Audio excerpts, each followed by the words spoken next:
तो प्यारे बच्चों, कल हम लोगों ने पढ़ा था मोशन इन 1D के बारे में, मोर स्पेसिफिकली काइनेमेटिक्स का फर्स्ट लेक्चर कल हमारा हो चुका था। आज हम काइनेमेटिक्स का सेकंड लेक्चर स्टार्ट करने जा रहे हैं, जिसमें हम मोशन इन 1D का थोड़ा सा हिस्सा पढ़ेंगे, फिर मोशन प्लेन पे स्विच करने की कोशिश करेंगे, टाइम रहा तो।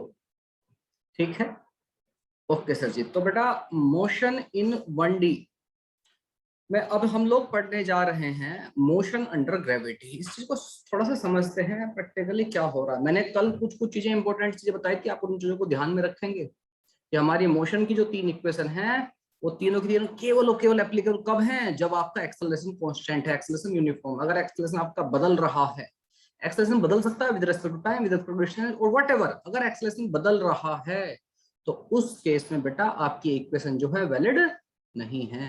याद रखोगे ना? उम्मीद कर रहा हूँ आप इस चीज को ध्यान में रखोगे। तो आप कभी सोचो कि कहीं भी उठाई इक्वेशन और v equal to u plus at सब जगह अप्लाई कर दी, तो आंसर है ना ना ना, हम ऐसे अप्लाई नहीं कर सकते हैं। ठीक है, उनको कब अप्लाई कर सकते हैं? तो सर जी केवल तब अप्लाई कर सकते हैं जब हमारा एक्सेलरेशन यूनिफॉर्म या एक्सेलरेशन कांस्टेंट होगा। एक ही बात है, यूनिफॉर्म कहिए आप, कांस्टेंट कहिए। ठीक है बच्चा, आप कहेंगे ओके सर जी। चलिए,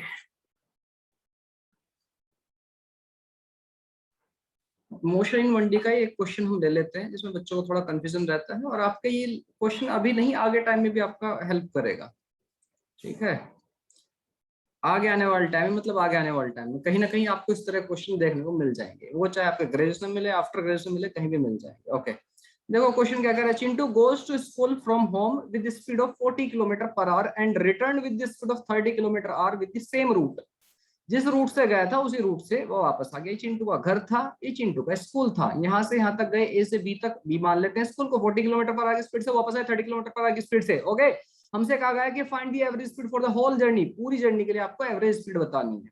अब जरा ध्यान समझो, कुछ बच्चे क्या करते हैं इसमें, सोचते हैं अच्छा 40 से गया है 30 से आ गया, तो एवरेज कैलकुलेट करने के लिए ए प्लस बी बाई 2, भाई जितने नंबर है वो तो डिवाइड कर दो उनके सम को, तो कितना, अब बच्चे सोचते हैं 35, जो कि absolutely which is absolutely wrong. का है सर? बेटा समझते हैं इस कहानी को, क्यों गलत है। ये गलत इसलिए प्यारा बच्चा, हमें पता है एवरेज स्पीड होता क्या है। आप कहेंगे सर एवरेज स्पीड जो होता है it is equal to total distance, जितनी आपने डिस्टेंस चली है डिवाइड बाई टोटल टाइम, जितना आपने टाइम लगाया है। ठीक है, आप कहेंगे सर ठीक है सर। अब सपोज करो घर से स्कूल तक की दूरी, आपको जो मन करे वो मान लो, एस मान लो, डी मान लो, whatever you want to consider. मैं मान लेता हूँ डी। ये कहां से है? ए से बी तक या घर से स्कूल तक, और वापस जब आए हो तो तब भी सेम रूट से आए तो डी ही होगी। टोटल डिस्टेंस कितनी होगी? इतनी। अच्छा, अब बात करते हैं टोटल टाइम। उसको जाते टाइम वो किस स्पीड से आ रहा है? आप कहेंगे सर 40 किलोमीटर पर आगे स्पीड से, तो टाइम थोड़ा कम लग रहा हो, वापस आ रहे हैं 30 किलोमीटर। जाते हुए स्पीड जाता है, आते हुए कम है। टाइम के लिए क्या फॉर्मूला होता है बेटा? आप कहेंगे सर टाइम के लिए फॉर्मूला होता है distance upon speed, isn't it?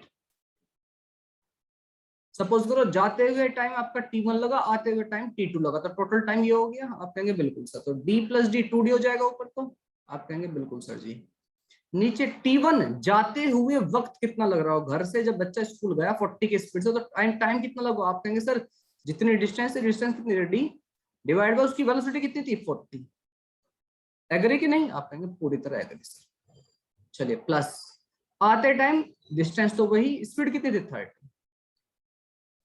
इसको सोल्व कर लीजिए तो कितना होगा, या फिर अगर आप चाहें तो ऐसा भी मान सकते हैं, ऐसा ही मान सकते हैं कि जाते टाइम आपकी स्पीड x थी, आते टाइम स्पीड आपकी y थी।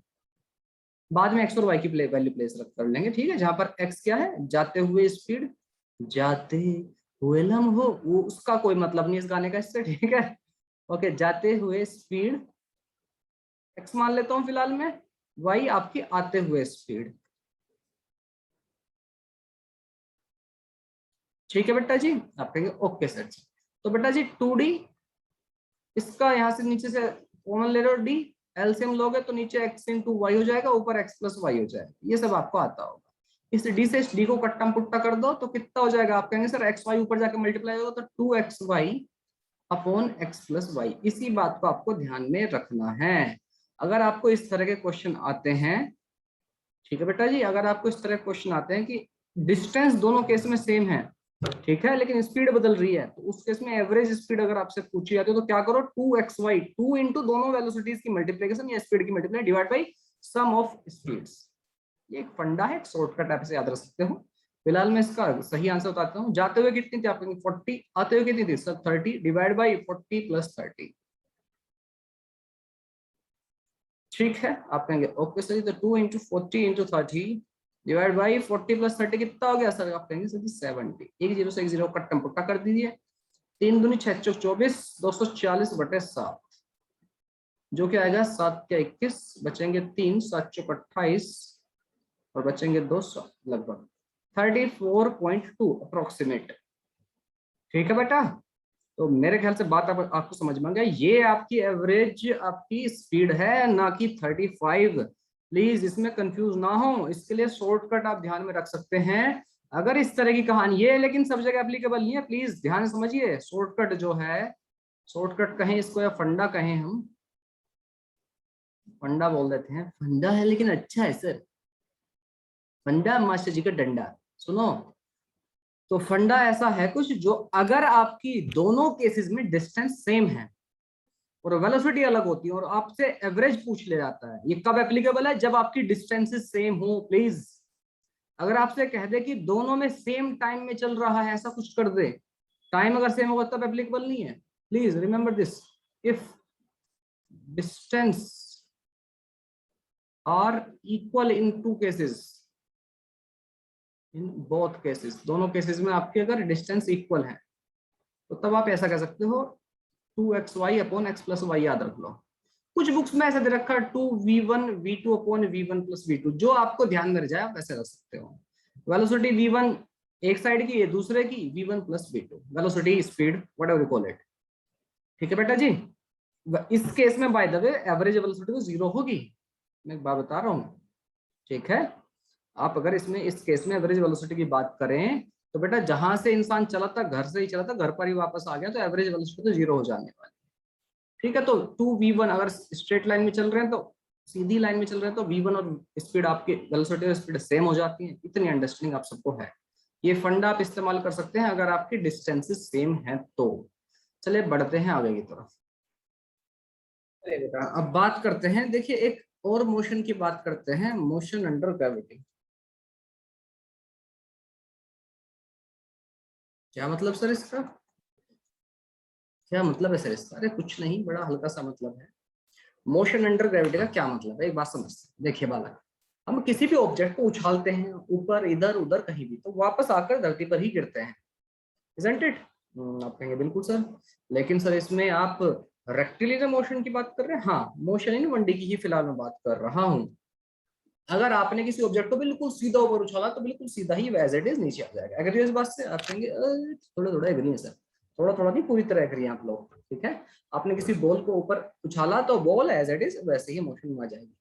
तो यहाँ पर आप जो मोशन की तीनों इक्वेशन पढ़ते हैं, v equal to plus 8s equal to plus half square equal to square plus 2s, तीनों की तीनों इक्वेशन आपकी यहाँ पर वैलिड है। रीजन बीइंग इज, हम जो भी ऑब्जेक्ट को उछालते हैं, हम खेल रहे हैं, सपोज करो आप अपने छोटे भाई को ऐसे उछाल दिया, आपने पकड़ के उठा के उड़ा दिया थोड़ा ऊपर, ठीक है, किसी बॉल से खेल रहे हैं, आप फुटबॉल खेल रहे हैं, वॉलीबॉल कर रहे हैं, व्हाटएवर यू आर प्लेइंग, हम अर्थ सरफेस के काफी पास होते हैं। ठीक है, तो एक्सेलरेशन ड्यू टू ग्रेविटी मतलब जो अर्थ उस ऑब्जेक्ट के ऊपर फोर्स लगा रही है, जिस भी ऑब्जेक्ट के ऊपर अर्थ फोर्स लगा रही है, वो इट इज ऑलमोस्ट इक्वल। ठीक है, मतलब वो चेंज नहीं होता। आप बॉल को उछालोगे भी तो कितना ऊंचा उछाल पाओगे, 100, 10, 20, 50, 100 मीटर, इससे तक क्या उछाल पाओगे? ठीक है, और अर्थ की जो ग्रेविटेशनल पुल है या एक्सेलरेशन ड्यू टू ग्रेविटी है, वो चेंज काफी ज्यादा हाइट पर जाकर होती है, उस पर इंपैक्ट नहीं आता। उस अर्थ का जो जी की वैल्यू है वो कहां पर कितनी चेंज हो रही है, ये हम लोग ग्रेविटेशन नाम के चैप्टर में पढ़ेंगे जब हम ग्रेविटेशन की स्टडी कर रहे होंगे। ठीक है, फिलहाल हम यही मान के चलते हैं जो एक्सेलरेशन ड्यू टू ग्रेविटी है, जी की वैल्यू लगभग कांस्टेंट होती है, और अगर वो लोग लगभग कांस्टेंट है तो हम इसको ट्रीट कर सकते हैं, एज अ बिहेव करा सकते हैं कि हमारा कांस्टेंट एक्सेलरेशन है, या फिर आप कहिए आपका जो यूनिफॉर्म एक्सेलरेशन है। ठीक है, तो हमारी तीनों इक्वेशन वैलिड रहेंगी। उस केस में हमसे क्वेश्चन कैसे कैसे पूछे जा सकते हैं कि भाई आपने कोई बॉल थ्रो की, कितनी देर में वो वापस आ जाएगी। ठीक, कोई पानी का टैब बूंद बूंद गिर रही है, पुचुक पुचुक पानी। अरे टोटी बंद करते हैं, टोटी नल जो भी आप बोलते हो उसको, ठीक है। Yes sir ji. तो कभी कभी क्या होता है, थोड़ा लीकेज रहता है उसमें, तो एक एक बूंद गिरती रहती है, पुचुक पुचुक, ठीक है। कभी कभी थोड़ी तेज भी गिर जाती है, पुचुक पुचुक पुचुक, ठीक है। तो आपकी जो पानी की बूंदें गिर रही हैं, कभी कभी हमसे उसके बारे में क्वेश्चन पूछ लिया जाता है कि भाई पानी की बूंद है, पहली बूंद इतने इतने सेकंड के बाद गिर रही है, अगर पहली बूंद अब गिरी है तो दूसरी बूंद और पहली बूंद के बीच में 1 सेकंड बाद कितना डिफरेंस रहेगा, वगैरह वगैरह। इस तरह क्वेश्चन हमसे पूछे जा सकते हैं। आइए इसके बारे में थोड़ा सा लिखते हैं, then we will proceed. Okay sir ji. इसका फ्री फॉल की तरह भी ट्रीट कर सकते हो, ठीक है। अगर आपने कोई फोर्स नहीं लगाया है, उसको आप फ्री फॉल की तरह ट्रीट कर सकते हो, it is free fall also, ठीक है। आप लिख सकते हो इस बात को, object falling, object objects falling under the gravitational force alone, gravitational force alone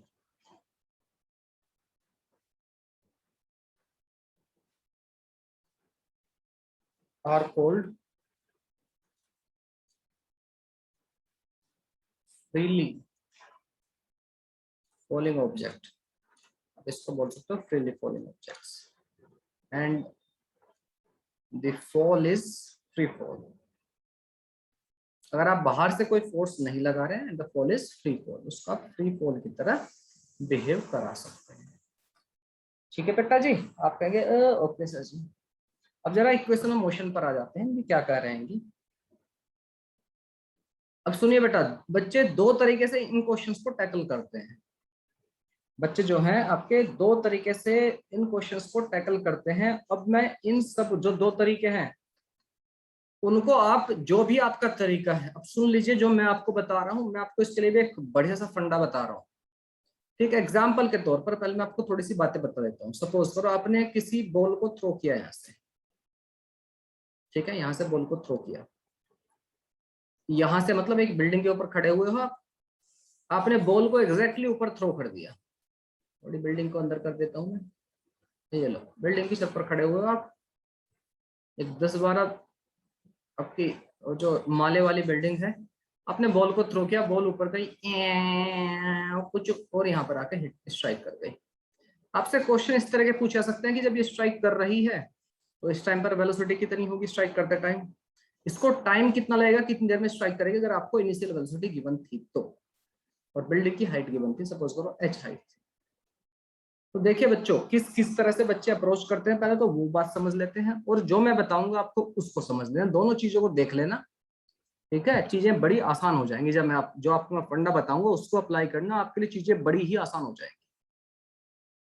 जो कन्वेंशनल तरीका है, अगर आपसे पूछ लिया है कि टाइम कितना लगेगा इसको यहाँ तक आने में, या वेलोसिटी वगैरह वगैरह, सपोज करो टाइम की बात करते हैं, तो बच्चा क्या करेगा, पहले यहां से यहाँ तक का टाइम निकालेगा t1, ठीक है। आप कहेंगे बिल्कुल सर, कैसे निकालेंगे, v equal to u plus at लगाओगे आप, यहाँ पर जब टॉप पे पहुंच जाएगी बोल तो इसकी वेलोसिटी 0 हो जाएगी। आप कहेंगे बिल्कुल sir. Will be equal to initial velocity, suppose करो u थी आपकी, और आपका एक्सेलरेशन ड्यू टू ग्रेविटी, देखिए acceleration due to gravity always नीचे की तरफ है, ध्यान में रखें इस बात को। एक्सेलरेशन ड्यू टू ग्रेविटी, जिधर आपकी ऑब्जेक्ट मूव कर रहा है वो नीचे की तरफ आपका, अभी इस केस में नीचे की तरफ है। वेल भाई वेल, आपका फोर्स किधर लग रहा है, अर्थ के सेंटर की तरफ को, इस ऑब्जेक्ट के ऊपर जो फोर्स लग रहा है, जो ग्रेविटेशनल फोर्स है वो नीचे की तरफ है, लेकिन ऑब्जेक्ट जा किधर रहा है, ऊपर। तो धीरे धीरे क्या होगा, कुछ देर बाद उसकी वेलोसिटी 0 हो जाएगी। बिल्कुल ऐसे समझिए, बिल्कुल ऐसा समझिए कुछ, ये सर ऐसा इस तरह समझिए चीजों को।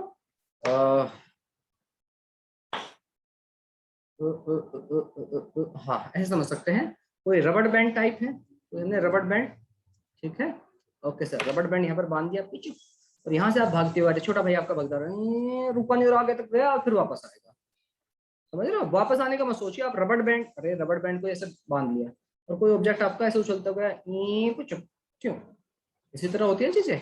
तो आप आपकी वेलोसिटी थी, लेकिन रबड़ बैंड जैसे ही आप आगे तरफ बढ़े, रबड़ बैंड इधर की तरफ फोर्स लगा, तो क्या होगा, कुछ देर बाद आप लास्ट मोमेंट पर जाकर रुकोगे।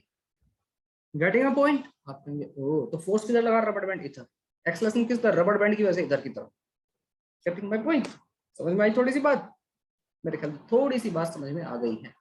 या फिर आप अपने छोटे भाई को गद्दे पर, मैट पर उठाकर फेंक दो, गद्दे पर फेंक देते हो, गद्दा काफी दबने वाला है, सोफे का हुआ या कोई भी मैट्रेस हुआ, तो उस पर क्या होता है, आप किसी चीज को, ऑब्जेक्ट को थ्रो करते हो, बॉल को थ्रो करते हो, अपने छोटे भाई के साथ आप WWE खेल रहे हो घर में, सपोज करो, तो उसको आपने उठा के पटका, तो क्या होगा, गद्दा पहले नीचे की तरफ दबेगा, गद्दे की वजह से जो फोर्स है ऊपर की तरफ लग रहा है, तो एक मोमेंट पर जाकर वो रुकेगा। ऐसा थोड़ी है कि गद्दा, आपने बच्चे, अपने छोटे भाई चिंटू को उठा के पटक दिया, वो अपना बेड तोड़ता हुआ, गद्दा फाड़ता हुआ, धरती में चीरता हुआ अमेरिका में जाके निकल गया ऐसा नहीं होता ना, नहीं सर। ठीक है, तो फोर्स अपोजिट डायरेक्शन लग रहा है, कुल मिलाकर के बात ये है। जो स्प्रिंग होती है, स्प्रिंग का समझ लो केस, स्प्रिंग रखी हुई, कोई T T T T T पुचुप, आपने एक ब्लॉक को इस तरह से पुश किया, पुचुप पुचुप, स्प्रिंग को कुछ देर तक दबाएगा, फिर रेस्ट में आएगा, फिर इधर की तरफ आएगा, तो क्या है, स्प्रिंग किधर लगा रही है, फोर्स इधर, उसको रोकने के लिए। बिल्कुल ऐसी कहानी, एक्सेलरेशन ड्यू टू ग्रेविटी इसको अपोज कर रहा है इधर की तरफ, तो अगर आपने वेलोसिटी पॉजिटिव ली है तो एक्सेलरेशन ड्यू टू ग्रेविटी कैसा रहेगा, नेगेटिव, तो u minus G T one बोल दूं, यहां से आप t1 निकाल लेंगे, ठीक है, आप ओके सर जी। फिर यहां तक पहुंच गया ऑब्जेक्ट, टॉप पर पहुंच गया है, पॉइंट इसको नाम मैं देता हूँ b, इसको नाम देता हूँ मैं a, पॉइंट b पर आपका ऑब्जेक्ट पहुंच गया, अब ऑब्जेक्ट b से नीचे की तरफ गिरेगा, अब वहां पर वेलोसिटी कितनी है ऑब्जेक्ट पॉइंट b पर, आप कहेंगे सर मैक्सिमम हाइट पर पहुंच चुका, वेलोसिटी हो चुकी 0, अब ये फ्री फॉल होगा, ठीक है, अब इसके ऊपर कोई ग्रेविटेशन फोर्स या कोई भी किसी तरह का कोई ग्रेविटेशन फोर्स है खाली, बाकी कोई फोर्स नहीं, फ्री फॉल होगा, इनिशियल वेलोसिटी कितनी, 0, ठीक है। तो अब यहां से बी से लेके पॉइंट सी तक, ये जो ऊपर की कहानी है मैंने ये कहां से बताई आपको, ए से लेके बी तक की जर्नी की। अब जब आपकी बी से लेके सी तक की जर्नी होगी, पॉइंट बी से नीचे जा देगी जर्नी, उसकी कहानी क्या होगी, तो आप कहेंगे सर टाइम निकालना मुझे, v equal to u plus at अगर मैं कहूँ तो बात नहीं बनेगी, यहाँ से टाइम नहीं निकलेगा, क्यों सर, क्योंकि हमें फाइनल वेलोसिटी नहीं पता है किस तक हिट करेगा, बढ़िया पॉइंट। आप कहेंगे हाँ सर बिल्कुल सही बात है, नहीं पता है, बिल्कुल। अच्छा दूसरी इक्वेशन लगा देखते हैं, equal to u plus half at square, तो आंसर है इससे भी नहीं निकलेगा, क्योंकि मुझे ए से बी तक, अब वो कितनी हाइट पर है ये नहीं पता, मुझे बिल्डिंग की हाइट तो पता थी, h हाइट पर था, 20 मीटर 50 मीटर वो तो पता थी, लेकिन उससे ऊपर कितना गया पार्टिकल वो नहीं पता, तो इससे भी क्वेश्चन से भी, इस यहाँ से भी टाइम नहीं निकलने वाला है। तीसरी इक्वेशन देख लेते हैं, v square equal to u square plus 2s, तो आंसर यहाँ से भी नहीं निकलेगा, नहीं निकलेगा, अभी अभी नहीं निकलेंगे, अभी चीजें निकलेंगे, अब थोड़ी चीजें हम पता कर लेंगे तो फिर शायद निकल जाए, ठीक है। क्या पता कर सकते हैं हम, पहले हम ये जो ए से लेके बी तक की डिस्टेंस है वो पता कर लें, अगर हम ए से लेके बी तक की डिस्टेंस पता कर लें, है ना, ए से लेके बी तक की डिस्टेंस, यस सर ये तो कर सकते हैं, कैसे कर सकते हैं, वही ए से बी तक का जो पाथ है इसमें आप v square equal to u square plus 2s लगा सकते हैं, तो फाइनल वेलोसिटी कितनी है 0, v square equal to u square plus 2as, मैं जो लेंथ है ए से लेके बी तक वो कैलकुलेट कर रहा हूँ अभी। अब देखिए कितना कॉम्प्लिकेटेड है, आपको कन्वेंशनल तरीके से करना, और मैं जो आपको चीजें बताऊंगा फंडा आप चुटकियों में कर दोगे, सबके पंगे ही खत्म हो जाएगा, पक्की बात सर जी, अरे बिल्कुल पक्की बात, अरे थैंक यू से, ठीक है बेटा it's okay, equal to final velocity कितनी 0, ए से बी तक के पाथ की बात कर रहा हूँ फिलहाल मैं, ऊपर वाला हिस्सा ए से बी तक का, 0 इनिशियल वेलोसिटी कितनी सर, यू स्क्वायर मुझे पता था, प्लस 2 इंटू एक्सलेशन, आप कहेंगे सर माइनस जी, एस नहीं पता, तो यहाँ से एस कैलकुलेट कर लिया, कितना आ गया, आप कहेंगे sir ji u square upon 2g, getting a point, आप कहेंगे ठीक है सर। अब आपको ए से बी तक का एस क्या है, ए से लेके बी तक की डिस्टेंस ये भी पता लग गई, अब आप ये वाली इक्वेशन आपकी यहाँ पर वैलिड हो जाएगी, फाइनल वेलोसिटी निकालनी है तो आप ये वाली इक्वेशन पता कर सकते हो, क्योंकि यहाँ पर जो एस लोग है वो एस, वो ए से लेके बी तक की डिस्टेंस रहेगी, इस केस में कितनी रहेगी, देखो कितना कंफ्यूजन है यार, कितनी सारी चीजें आपको ध्यान रखनी पड़ेगी, इस बार एस कौन सा लोगे आप कहेंगे सर ए से लेके बी तक की डिस्टेंस यानी you square plus 2 upon 2g तो लेना ही पड़ेगा, और जो बिल्डिंग की हाइट है वो भी लेनी पड़ेगी, ये अब इसमें क्वाड्रेटिक इक्वेशन बनेगी तब जाकर चीजें सॉल्व होंगी, ठीक है, गेटिंग माय पॉइंट, आप कहेंगे yes sir getting your point sir, अब समझिए, देखिए कितना टाइम आपको लगने वाला, पहले आप वहां से t1 निकाला आपने, फिर डिस्टेंस निकाली, फिर t2 निकाला और फिर उसको ऐड किया, आपके पास लिमिटेड है टाइम, एग्जाम में आपके पास लिमिटेड टाइम है, 2 से 3 मिनट आप एक क्वेश्चन दे सकते हैं, इससे अगर दिया तो गड़बड़ा हो जाएगा, गड़बड़ झालेला हो जाएगा, है ना, फिजिक्स से क्वेश्चन अगर 1 से 2 3 मिनट दिए तो भी मतलब हमें मिनिमम टाइम में चीजों को सोल्व करना, कैसे करें, समझते हैं बेटा जी, कैसे कर सकते हैं हम। आपके 75 क्वेश्चन रहेंगे, एक्चुअल में तो 30 रहते हैं आपके, वहां 5 थोड़ा सा पैटर्न चेंज हो गया, आप लोगों को पता ही होगी चीजें। तो प्यारे बच्चों 75 क्वेश्चन 3 आवर्स में पूरे कंप्लीट करने हैं, ठीक है। तो हमारे पास 2 मिनट लगभग आप मान के चलो, उसमें और भी फॉर्मेलिटी रहती है, तो 2 मिनट में एक क्वेश्चन करना, अगर आपको इसी तरह आप सोच के चलें तो 2 मिनट में तो ये बात नहीं बनने वाली। और किसी क्वेश्चन लेंदी है, उसमें टाइम ज्यादा लग गया तो वहां और टाइम कंज्यूम हो जाएगा, यहाँ के लिए आपके पास वो भी नहीं बचेगा। तो इतने बड़े लंबे चौड़े क्वेश्चन के लिए सुनिए क्या फंडा आप लगाएंगे। इस सर पर्पल कलर की हेडिंग से मैं आपको इतना फंडा बता देता हूँ कि क्या आपको, ये तो कन्वेंशनल तरीका है, ठीक है, दिस इज कन्वेंशनल मेथड, जिससे आप बच्चे सोचते हैं कि अच्छा ऐसा हुआ, मैं फिजिक्स को विजुअलाइज कर रहा हूँ, बहुत अच्छी बात है, फिजिक्स को विजुअलाइज करना is really very good thing. पर हम इन चीजों को थोड़ा आसान बना सकते हैं with the help of vector, with the help of displacement, concept of displacement. मैंने आपको डिस्प्लेसमेंट के बारे में बताया था, क्या बताया था? आप कहेंगे सर जी आपने ये बताया था हमको, हाँ हाँ, आपने ये बताया था हमको कि डिस्प्लेसमेंट जो होता है इनिशियल पोजीशन और फाइनल पोजीशन को देखता है, बाकी से इसका कोई लेन देना नहीं है, ठीक।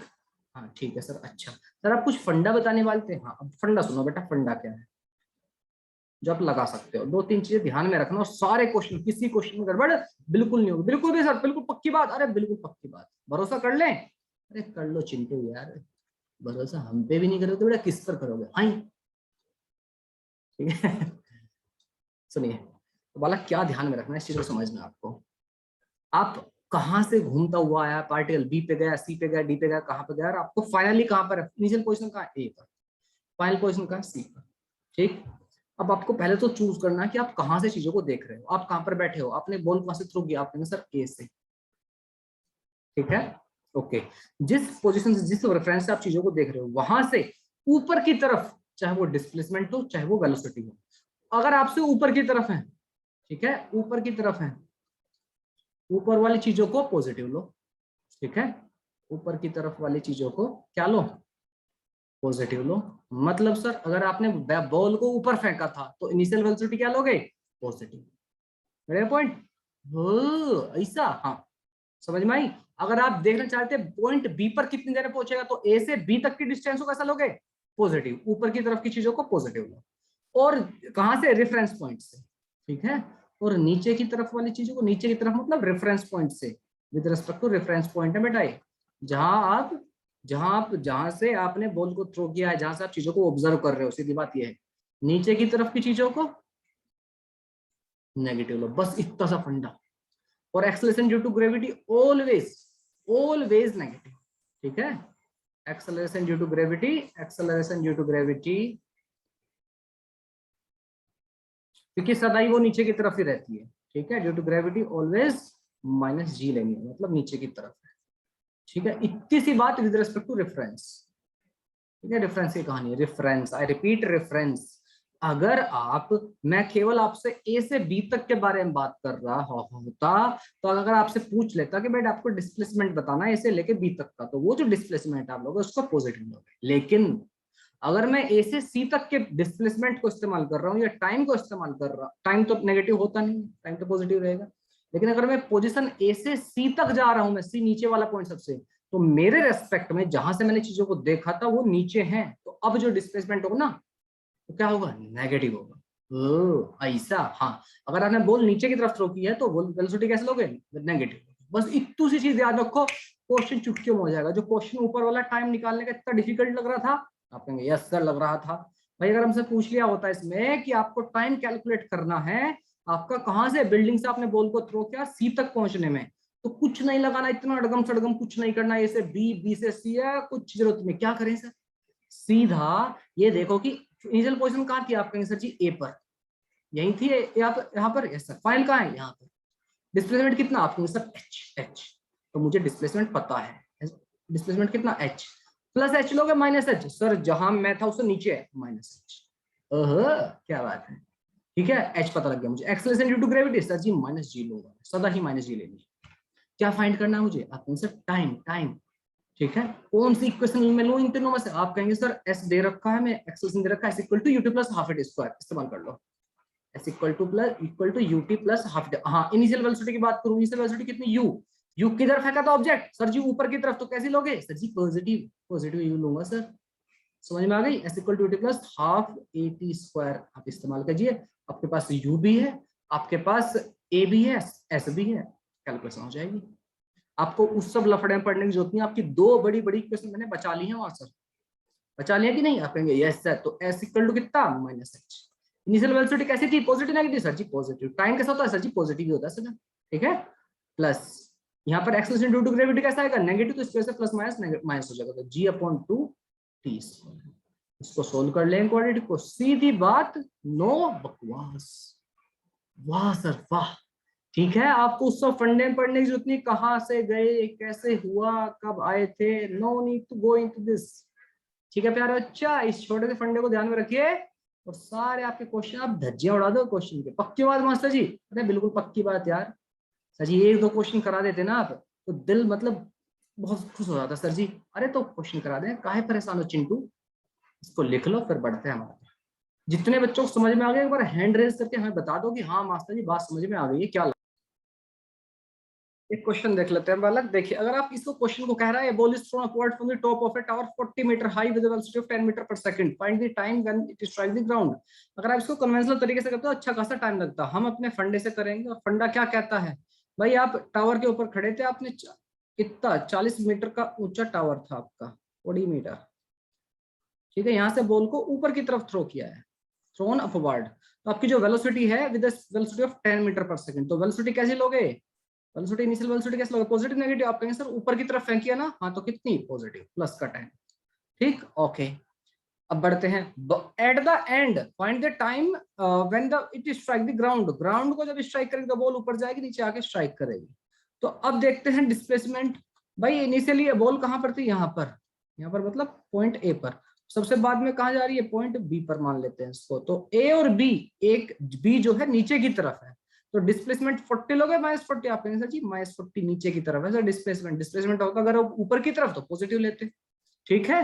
आप कहेंगे ओके सर मेरे पास वेलोसिटी है, मेरे पास एस है, और acceleration due to gravity always कितना? -g, जिसकी वैल्यू लगभग हम -10 लेके चलते हैं।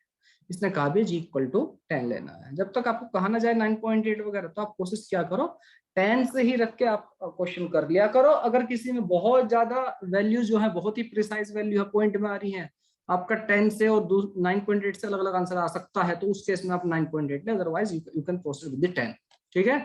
आप कहेंगे ओके मास्टर जी। चलिए तो बेटा सीधी वैल्यू पटक देते हैं, s equal to ut plus half at square, s equal to ut plus half at. जरूरी नहीं यही फॉर्मूला इस्तेमाल करना, जो आपको एप्रोप्रिएट लगे, जो आपको वैल्यूज गिवन हो उसी के अकॉर्डिंग आप फॉर्मूले में इस्तेमाल करें।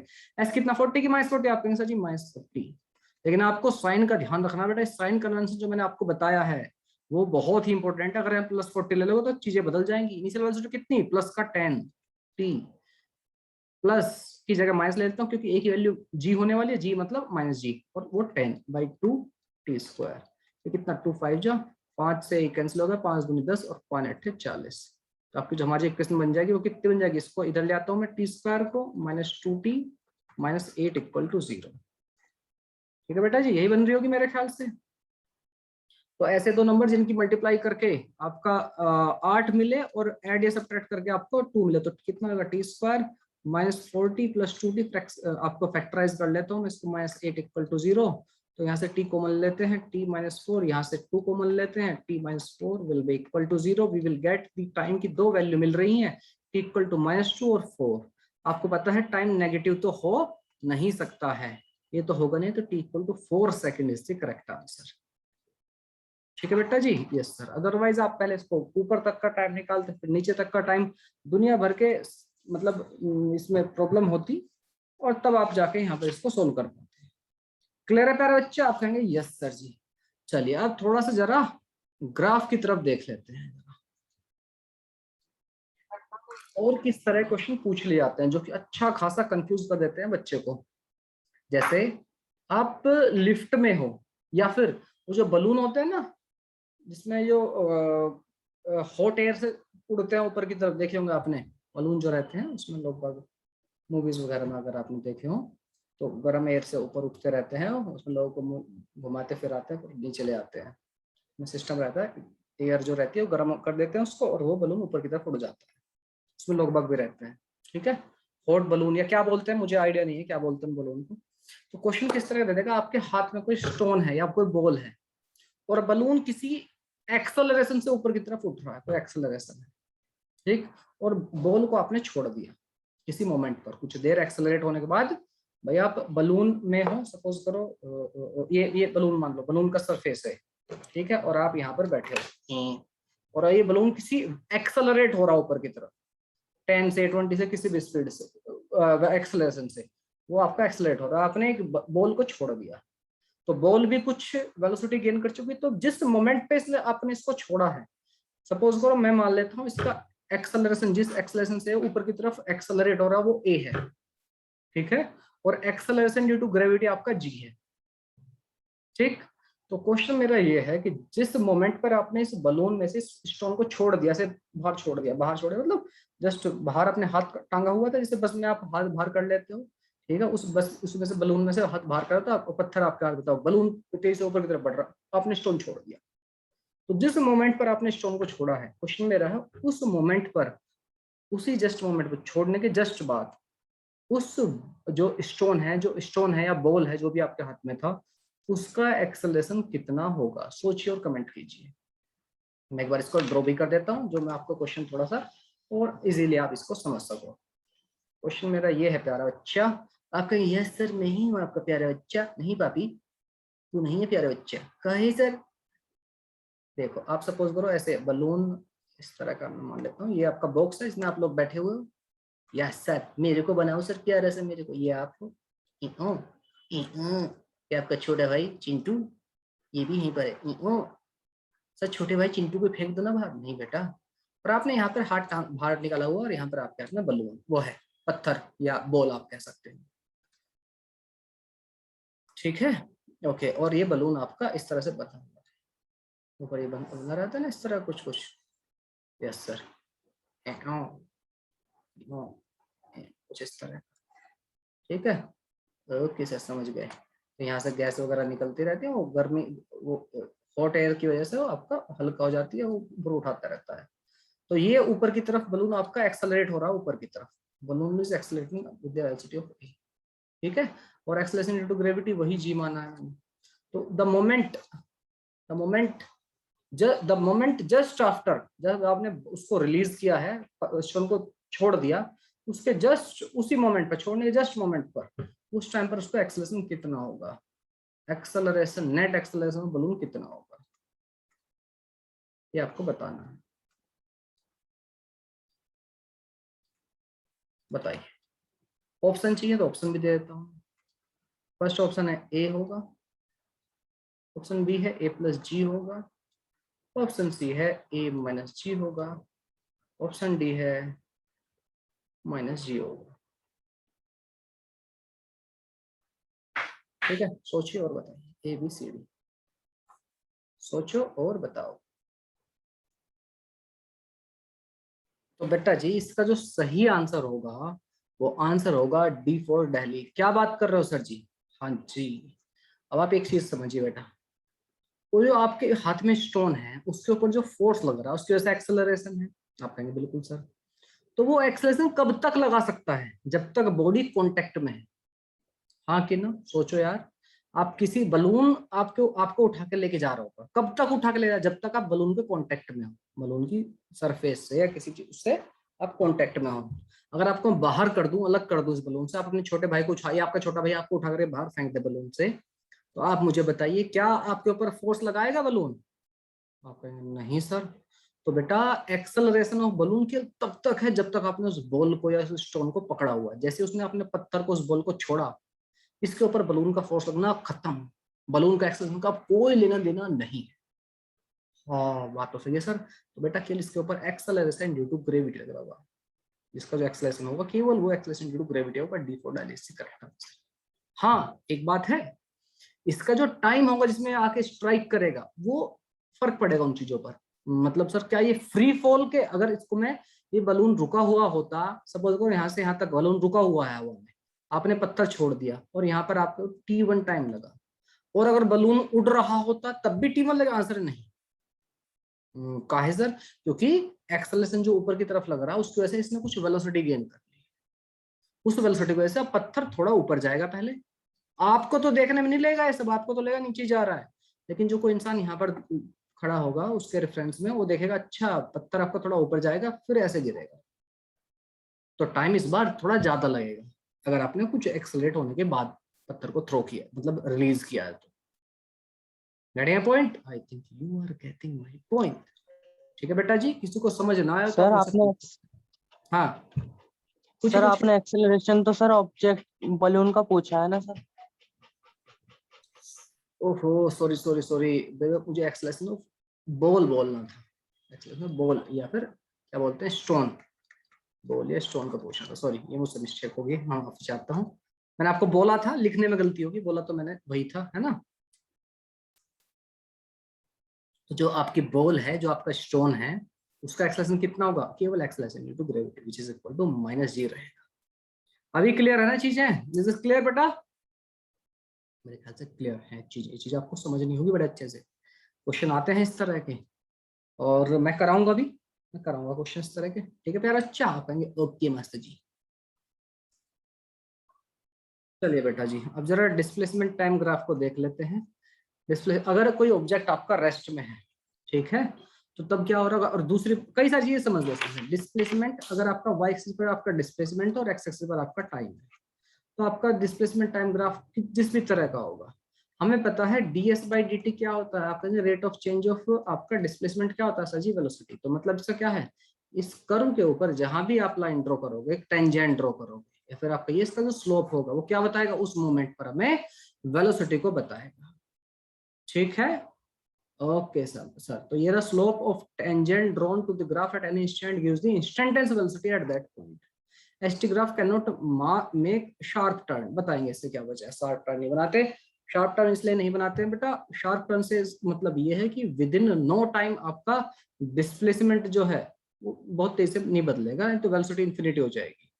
अगर जीरो टाइम में आपकी डिस्प्लेसमेंट बदल जाता है, कुछ से कुछ हो जाता है, तो वेलोसिटी कितनी होगी, इनफाइनाइट, जो कि पॉसिबल नहीं है। आते हैं जरा इसके ऊपर, फर्स्ट केस के ऊपर। अगर कह रहा है कि रेस्ट में है, तो हमारा डिस्प्लेसमेंट टाइम ग्राफ कैसा होगा, आप कहेंगे सर जी कुछ ऐसा, डिस्प्लेसमेंट आपका जहां था पोजीशन वो वही है, टाइम को बदलते रहिए, 1 घंटे बाद 2 घंटे बाद जहां था ऑब्जेक्ट वहीं पर है। जैसे आप अपने घर से 1 किलोमीटर दूर अपने स्कूल में बैठे हुए हैं, तो अभी शुरुआत में भी 1 घंटे तक वहीं रहेंगे, अगले 2 घंटे 6 घंटे तक आप वहीं रहेंगे, उसके बाद चीजें बदलेंगी।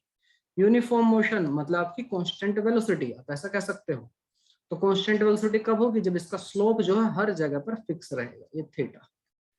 ठीक है, उस केस में आपकी कैसी मिलती है, आप कहेंगे सर जी स्ट्रेट लाइन मिलती है हमें। ठीक है प्यारा, अच्छा आप कहेंगे यस सर जी।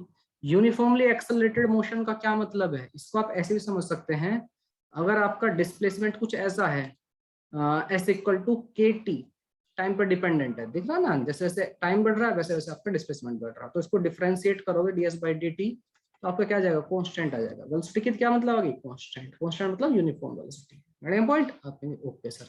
नेक्स्ट कर रहा है यूनिफॉर्म एक्सेलरेटेड मोशन, इसका क्या मतलब है, हमारा जो एक्सेलरेशन है इट मस्ट बी कोई कांस्टेंट होना चाहिए एक्सेलरेशन, उसके लिए हमारा क्या समझ सकते हैं हम, इसकी वेलोसिटी कैसी होगी, वेलोसिटी इक्वल टू के टी टाइप होगी। वेलोसिटी अगर समझ रहे हो ना, वेलोसिटी को डिफरेंशिएट करके आपका एक्सेलरेशन आता है, आप कहेंगे बिल्कुल सर, तो वेलोसिटी इक्वल टू के टी टाइप होगी, टी आपका कोस डिफरेंशिएट होकर 1 हो जाएगा आपका सर। अगर मैं इसको भी इंटीग्रेट कर दूं, इंटीग्रेशन आपको आता है, तो इंटीग्रेशन ऑफ इसका वी डी टी कितना हो जाएगा, आप कहेंगे सर के टी स्क्वायर बाई 2, यही होगा इंटीग्रेशन। यार के टी का इंटीग्रेशन क्या होगा, ये होगा, और ये क्या है डिस्प्लेसमेंट, मतलब डिस्प्लेसमेंट कैसा होगा आपका, parabolic. Y y equal to x square type अगर आपका ग्राफ है इस तरह का कुछ, तो ये कैसा है, पैराबोला। तो ये रहा आपका आपका यूनिफॉर्मली एक्सेलरेटेड मोशन। ये इसमें शायद थोड़ा जल्दबाजी हो गया है, आप इसको ऐसा समझ सकते हैं प्यारा। अच्छा, ये तो डिस्प्लेसमेंट का कर्व है, डिस्प्लेसमेंट फिक्स है, रेस्ट में है, यहाँ पर वेलोसिटी कितनी है, रेस्ट का मतलब क्या है, 0। तो वेलोसिटी आपका डिस्प्लेसमेंट कितना, के कोई कांस्टेंट है, उसका इसको डिफरेंशिएट कर दो ds बाई dt, कांस्टेंट को डिफरेंशिएट करोगे 0 आएगा। रेस्ट का मतलब है उस जगह पर आपका जो स्लोप है वो कितना रहेगा, सी। ठीक है, ये तीसरे वाला देख लो, यूनिफॉर्मली एक्सेलरेटेड मोशन का क्या मतलब, ऐसा ग्राफ क्यों आया है। ठीक, अगर आप कह रहे हैं कि एक्सेलरेशन आपका कांस्टेंट है, कितना है, ए, सपोज करो मैं मान लेता हूँ एक्सेलरेशन आपका कांस्टेंट है, व्हिच इज इक्वल टू आपका डिस्प्लेसमेंट करो, ऐसा घूमता घूमता सा क्यों बना है वो बता देता हूँ। डिस्प्लेसमेंट सपोज करो आपका ए है, डिस्प्लेसमेंट क्या होता है, आप कहेंगे sir dv by d t. Agree? Yes sir. तो यहाँ से डीवी को आप कर सकते हैं ए डी टी। एग्री? आप कहेंगे पूरी तरह एग्री मास्टर। अच्छा, अगर मैं इसको इंटीग्रेट कर लूँ दोनों तरफ तो मुझे क्या मिल जाएगा? वेलोसिटी मिल जाएगा इधर। ठीक है, डीवी छोटा सा वेलोसिटी है, पूरा वेलोसिटी कितना? A D T. ए अगर आपका कांस्टेंट है तो डी टी का इंटीग्रेशन आप कितना आ जाएगा आपने सर जी? टी। ठीक है, प्लस कांस्टेंट भी रहेगा। ठीक, ओके। अच्छा, वेलोसिटी क्या होता है? आप कहेंगे सर जी वेलोसिटी होता है ds by d t, displacement का differentiation, equal to a t plus c. इसको फिर से डिफरेंशिएट कर लूं मैं आपका उसको निकालने के लिए, इसको सॉरी इंटीग्रेट कर लूं क्या निकालने के लिए? आपका डिस्प्लेसमेंट। तो इंटीग्रेशन कितना आ जाएगा इसका? आप कहेंगे s will equal to a t का integration a t square by 2 प्लस सी टी हो सकता है। ठीक है, अगर मैं मान लूं इनिशियल कंडीशन 0 थी, नहीं भी थी, तो ये पैराबोला की इक्वेशन है, ये पैराबोला टाइप है आपका। मैं मान लेता हूँ अगर इनिशियल कंडीशन 0 थी तो ए टी स्क्वायर बाई 2 इस तरह, ये क्या पैराबोला। और पैराबोला कर्व कैसा होता है? आप कहेंगे सर जी ऐसा कुछ, y equal to x square. But हाँ सर जी, ऐसा ग्राफ एक ही साइड बनेगा क्योंकि टाइम का नेगेटिव नहीं हो सकता, तो ऐसा ग्राफ रहेगा। ठीक है बेटा जी? आप कहेंगे ओ यही बात है सर, ये बात है। हाँ, नीचे वाले ग्राफ में क्या दिखा रखा है? यूनिफॉर्मली एक्सीलरेटेड मोशन है बट इनिशियल डिस्प्लेसमेंट 0। ठीक है, बट इनिशियल वेलोसिटी 0 नहीं है, इनिशियल वेलोसिटी आपकी 0 नहीं है, तो हमारी इक्वेशन बन जाएगी कुछ इस तरह की। ठीक है, कुछ इनिशियल वेलोसिटी अगर होगी तो ये जो सी टी जो दिखा रहा था यूटी ही था यहाँ पर। ठीक है बेटा जी? आप कहेंगे ओके सर। नेक्स्ट आपका यूनिफॉर्मली रिटार्डेड मोशन, मतलब आपका एक्सेलरेशन नेगेटिव है, एक्सेलरेशन आपका नेगेटिव है। तो एक्सेलरेशन नेगेटिव होगा तो क्या कहानी बन जाएगी? आप कहेंगे कर्व कुछ इस तरह का बनेगा। बड़े पॉइंट, तो हमें केवल ऊपर वाला कर्व लेना है, ये रहा आपका कर्व। ठीक है बेटा जी, मेरे ख्याल से बात समझ। रिटार्डेड मोशन का मतलब एक्सेलरेशन नेगेटिव, बस ऐसा समझ लो फिलहाल के लिए। ठीक, ओके सर। अच्छा, एक छोटी सी चीज और समझिए जो कि काफी इंपॉर्टेंट सी है। अब क्या समझेंगे सर? इसमें जो भी आपको लिखने की इच्छा हो पहले तो इसे नोट डाउन कर लो।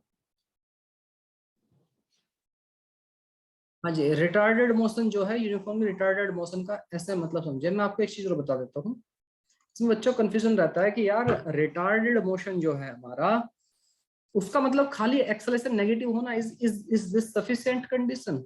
ये एक्सेलरेशन नेगेटिव है तो आंसर है ना, ये नहीं है। तो सर हम कैसे पता करें कि एक्सेलरेशन नेगेटिव हो रहा है? तो रिटार्ड मतलब रुक रही है चीजें, उसकी स्पीड भी कम हो रही है, वेलोसिटी डिक्रीजिंग। ठीक है, yes sir, velocity decreasing is negative. मैं इसके बारे में आपको एक छोटा सा फंडा दे देता हूँ पहले, इससे पहले बता दूंगा इसके बारे में क्या फंडा है। इससे पहले हम जरा ग्राफ देख लेते हैं किसका, वेलोसिटी टाइम ग्राफ, टाइम का और ग्राफ देख लेते हैं। वेलोसिटी टाइम ग्राफ देख लेते हैं। Velocity time graph give the instantaneous value of velocity at that instant, उस इंस्टेंट पर आपको वेलोसिटी बताएगी। The slope of tangent drawn, इसका स्लोप क्या बताएगा? आप कहेंगे सर जी एक्सेलरेशन। ठीक है, ठीक है। दूसरा, area under VT graph give, भाई एरिया जो है इसके अंडर में, मतलब वेलोसिटी और टाइम के आप एक तरह से मल्टीप्लाई कर रहे हो तो क्या देगा? आप कहेंगे सर जी डिस्प्लेसमेंट देगा। ये इंपॉर्टेंट है, very important third point. VT curve can not take sharp turn. ठीक है भाई, ये मैंने आपको बता दिया है, इनफाइनाइट वेलोसिटी या इनफाइनाइट एक्सेलरेशन नहीं हो सकता है। ठीक है, okay sir ji. Uniform motion का क्या मतलब है? वेलोसिटी कांस्टेंट रहेगी, टाइम के रेस्पेक्ट में आपकी वेलोसिटी चेंज नहीं होगी, तो कांस्टेंट ऐसा ग्राफ आ जाएगा। दूसरा, यूनिफॉर्म एक्सेलरेटेड मोशन, मतलब आपका एक्सेलरेशन कांस्टेंट रहेगा। एक्सेलरेशन कांस्टेंट है, इसका मतलब क्या है? एक्सेलरेशन इक्वल टू क्या होता है? आप कहेंगे डी बाई डी टी। तो वेलोसिटी कितनी आ जाएगी? आप कहेंगे सर जी इंटीग्रेट कर लीजिए, ए डी टी आ जाएगा। ए डी टी मतलब A T type. Initial condition 0 तो 80, अगर इनिशियल कंडीशन 0 नहीं तो थोड़ा ग्राफ ऊपर से स्टार्ट होगा। दोनों ग्राफ मेरे ख्याल से तीसरा और चौथा दोनों समझ में आ गए। अगर वेलोसिटी आपकी इनिशियल 0 नहीं थी तो कुछ थी तो यहाँ से स्टार्ट होगा, इनिशियल वेलोसिटी 0 थी तो यहाँ से स्टार्ट होगा। ठीक है बेटा जी? आप कहेंगे ओके सर। एरिया अंडर का ध्यान में रखना है, यूनिफॉर्मली डी एक्सेलरेटेड मोशन, अगर आपकी इनिशियल वेलोसिटी कुछ थी पॉजिटिव, उसके बाद आपका ऑब्जेक्ट, ठीक है, मतलब डी एक्सेलरेट हो रहा है, वेलोसिटी अगर नेगेटिव है, ठीक है, तो इसका जो स्लोप होगा कैसा होगा? नीचे की तरफ। ठीक, अब एक चीज सुन लो, एक फंडा सुन लो बड़े ध्यान से। अगर आपको कभी कंफ्यूजन हो कि यार कब वेलोसिटी बढ़ रही है कब वेलोसिटी घट रही है, इसके बारे में अगर आपको कंफ्यूजन हो, वेलोसिटी से सेंस स्पीड की बात बता रहा हूँ मैं, स्पीड कब घट रही है कब बढ़ रही है, अगर आपको इसमें कंफ्यूजन है तो एक छोटा सा फंडा मैं आपको बताऊं, उसको ध्यान में रखिए। क्या सर? देखिए, ऑब्जेक्ट का जो मोशन है ना, उसकी डायरेक्शन आप कैसे पता कर सकते हैं? कोई चीज, किसी चीज का मोशन की आप डायरेक्शन कैसे पता कर सकते हैं? तो ना तो आप उसको डिस्प्लेसमेंट से पता लगा सकते हैं, अगर मैं कहूँ कोई आपका पार्टिकल या कोई भी ऑब्जेक्ट आपका s इक्वल टू -10 पर है, तो आप इससे ये नहीं पता लगा सकते कि वो लेफ्ट की तरफ जा रहा है राइट की तरफ जा रहा है, उसकी डायरेक्शन पॉजिटिव है या नेगेटिव, ये आप पता नहीं लगा सकते हैं। किससे पता लगा सकते हैं? आपकी जो मोशन है वो पॉजिटिव या नेगेटिव डायरेक्शन में है, वो है वेलोसिटी। ठीक, आप कहेंगे ओके सर जी। अब एक फंडा समझ लो, ऐसा भी हो सकता है कि आपका एक्सेलरेशन नेगेटिव हो और स्पीड बढ़ती जा रही हो। क्या बात करें सर? हाँ जी, ऐसा पॉसिबल है। तो इसके लिए फंडा, फिलहाल के लिए फंडा ये बात ध्यान में रखिएगा आप, यस सर जी, कब स्पीड बढ़ रही होगी कब स्पीड घट रही होगी। अगर आपका वेलोसिटी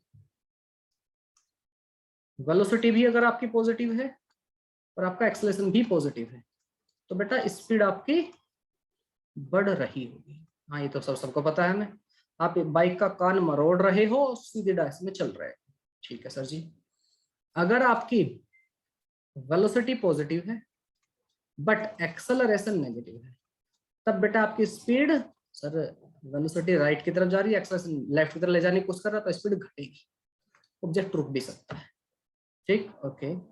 वेलोसिटी अगर आपकी नेगेटिव हो, आप नेगेटिव की तरफ जा रहे हो, एक्सेलरेशन आपका पॉजिटिव है, तब भी एक दूसरे को अपोज कर रहे हैं, तो भी आपकी स्पीड घटेगी, डिक्रीज होगी। अच्छा सर, और अगर वेलोसिटी आपकी नेगेटिव है, चौथा केस क्या हो जाएगा? एक्सेलरेशन भी आपका नेगेटिव है, तब आपकी स्पीड बढ़ेगी। Speed, I am not talking about velocity, I am talking about speed. Oh sir, हाँ बिल्कुल सही बात है। तो इसको ध्यान में कैसे रखोगे? अगर दोनों चीज सेम साइन है, दोनों पॉजिटिव हैं या दोनों नेगेटिव हैं, या तो दोनों पॉजिटिव हो, यहाँ पर क्या है, दोनों पॉजिटिव ऊपर वाले केस में सर, तो भी स्पीड बढ़नी है, दोनों नेगेटिव हो तो भी स्पीड बढ़नी है। अगर एक पॉजिटिव एक नेगेटिव, मतलब दोनों के साइन अगर अपोजिट हैं, तो बेटा स्पीड घटेगी। ओह ऐसा फंडा, ठीक है। इस फंडे को आप लिख सकते हैं, it will be helpful to solve some of the numericals. गाड़िया पॉइंट, इसको लिख लीजिए, नोट डाउन कर लीजिए, स्क्रीनशॉट ले लीजिए जो आपको ठीक लगे, और जो ग्राफ वाली कहानी है वो भी आपको दिखा देता हूँ। इसको थोड़ा छोटा कर देते हैं, यस मास्टर जी छोटा कर दीजिए, प्लीज सर प्लीज। ये लीजिए बेटा, ये इंपॉर्टेंट पॉइंट है, आप इनको लिख लीजिए, और मिलते हैं अब नेक्स्ट क्लास में। Bye bye, take care. चलिए बेटा जी, फर्स्ट क्वेश्चन हम देख लेते हैं। फर्स्ट क्वेश्चन हमारे स्क्रीन के ऊपर आ रहा है। कह रहा है question, a car travels the first half of the distance between two places at a speed of 40 and then second half at the 60, calculate the average speed of the car. Average speed पूछिए, बड़ा ही आसान सा question है। हाँ देखिए, यहाँ से suppose करो ए से लेके बी तक जा रही है, कुछ डिस्टेंस होगी, उसके आधे डिस्टेंस वो कितनी स्पीड चल रही है 40, बची कुछ आधी कितनी चल रही है 60। मैंने आप लोगों को बताया था, अगर डिस्टेंस सेम हो तो आप अपना फंडा इस्तेमाल कर सकते हैं, 2v1 v2 अपॉन v1 प्लस v2, it will be equal to the average speed.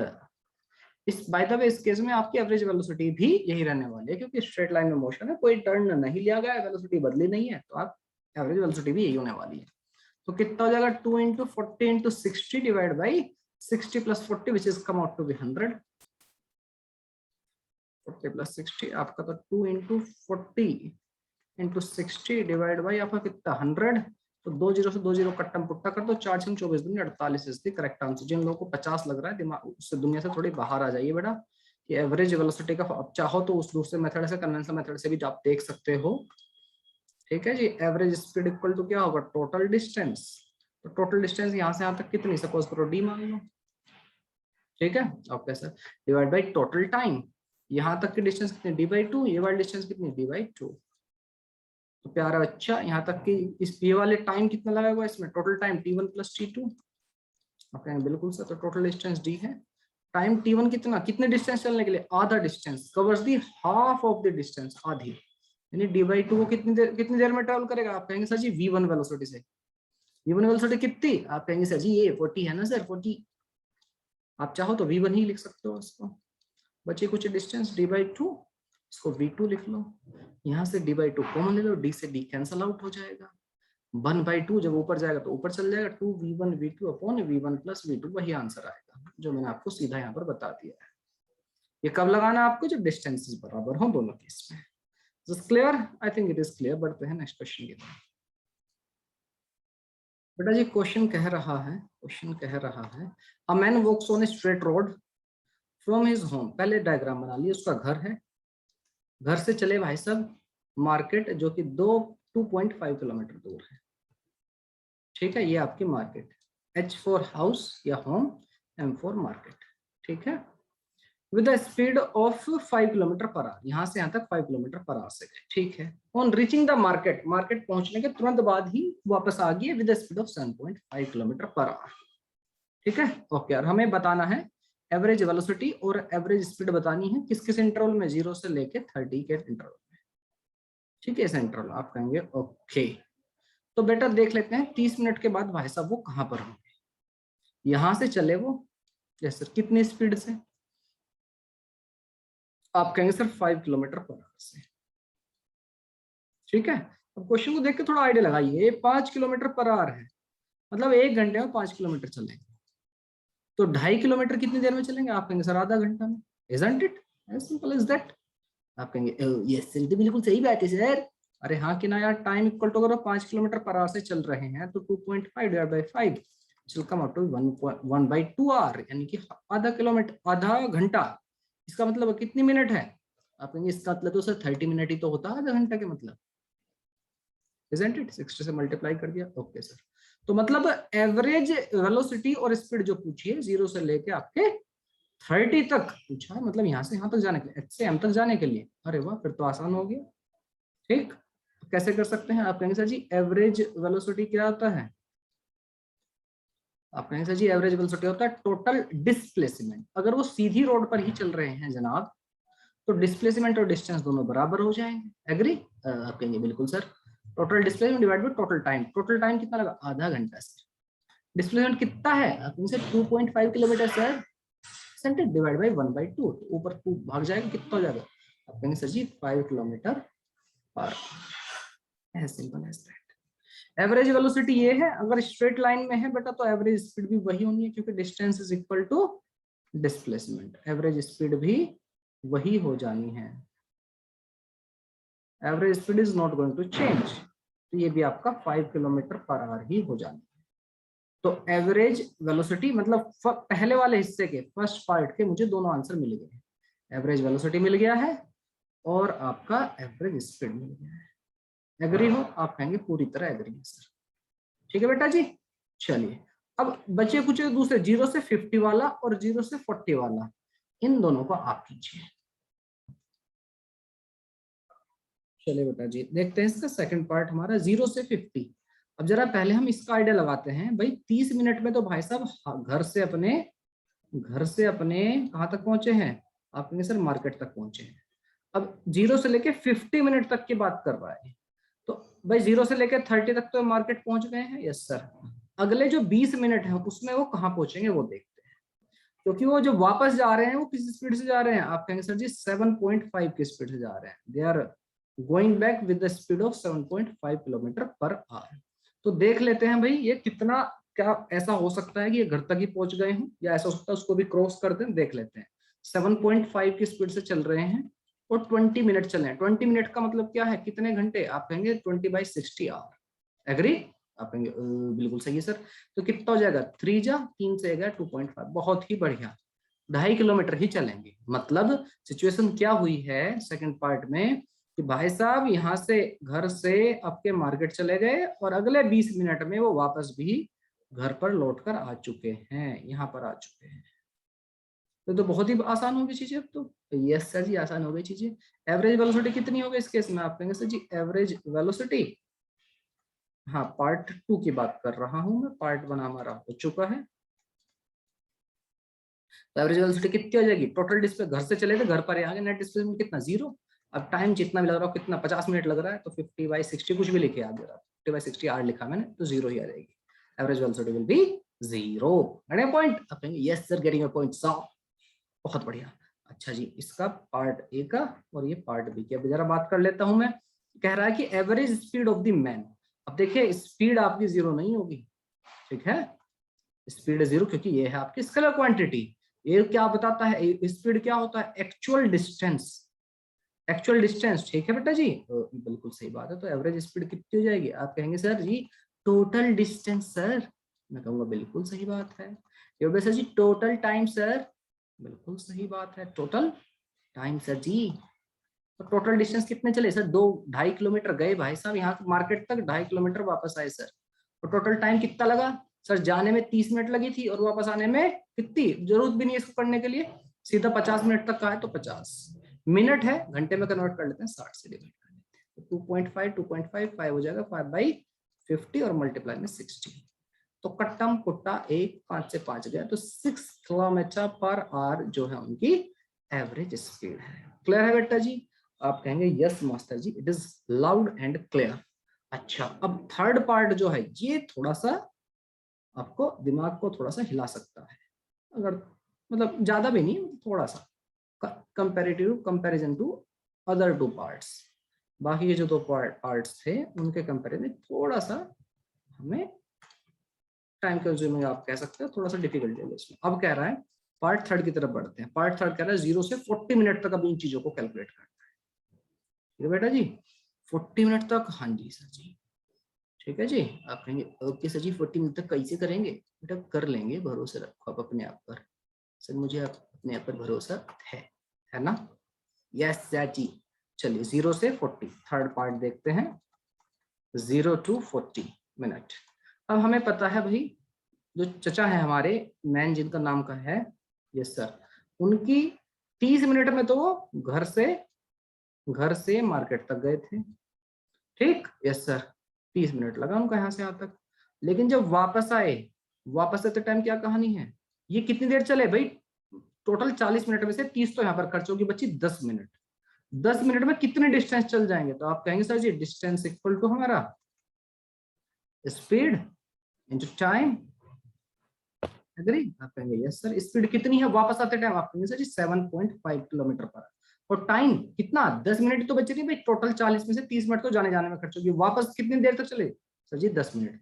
तो 10 डिवाइड बाई 60, ये समझ में आ रहा है? 60 से क्यों किया? मिनट को घंटे में कन्वर्ट कर ले। तो ठीक है सर, 1 0 से 1 0 कट्टा पुट्टा कर दें, कर दीजिए सर। 3 दूनी 6 और 3 से 100 काट दीजिए, 25 पंजे 25 75, 2.5/2।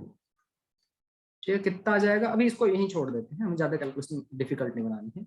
हमारे पास ये आ गया डिस्टेंस 2.5/2, टोटल 2.5 किलोमीटर, मतलब आधे रास्ते आ चुके हैं चच्चा।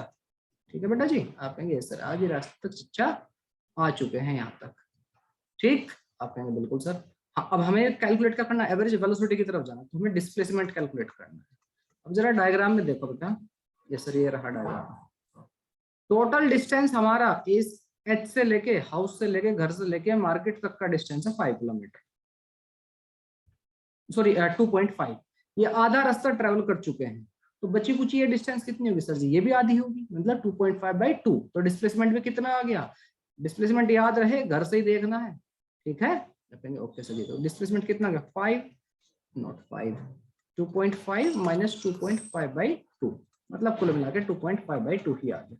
ये आ गया हमारा डिस्प्लेसमेंट, इतने किलोमीटर। टाइम कितना लगा? टाइम कितना लगा? आप कहेंगे सर जी अब हमारा एवरेज वेलोसिटी निकाल लेते हैं।